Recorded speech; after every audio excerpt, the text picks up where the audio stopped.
Баруун сумын хэмжээнд ер нь камертай газрууд хаана байдгийг?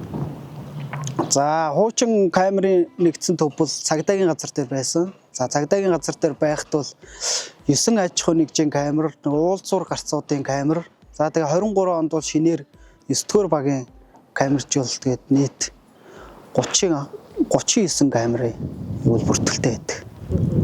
Цаашдаа нөгөө камерыг нэмнэ гэдээсэн шүү дээ. Тэгэхээр ер нь хаана камер нэмэгдсэн? За 24 оны төсөвт бол 2 дугаар баг дээр 300 сая төгрөгийн төсөвт өртгөөр 13 байршил дээр 36 камерыг байршуулахаар бол зураг төсөв хийгдэж гүйцэтгэж тодорсон байгаа. За мөн 3, 4, 6 дугаар баг дээр бол 1.5 тэрбум төгрөгийн төсөвт өртөгтэй камержуулалтын ажил бол хийгдэж байгаа. За тус ажиллаар бол 64 байршил дээр камержуулалт хийгдэхээр төлөвлөгдөө ажиллаж байгаа. За камержуулалтын ажил бол одоо яг гүйцэтгэж тодроод гэрээгээ байгуулах шатндаа бол явж байна. За хамгийн доотлолтой бол 2 сарын хугацаатай бол гэрээг байгуулагдах гэсэн үг.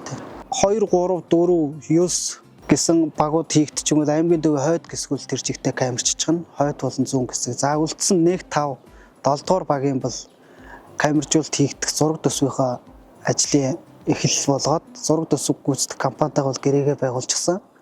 Одоо ингээд зураг төсөв хийх компани маань газар дээр ирээд байршлуудаа ярилцаад ингээд зураг төсөв хийгдэх шатндаа бол явж байгаа. Ирэх онд бол төсөв тавина гэсэн л төлөвлөгөөтэй ажиллаж байна.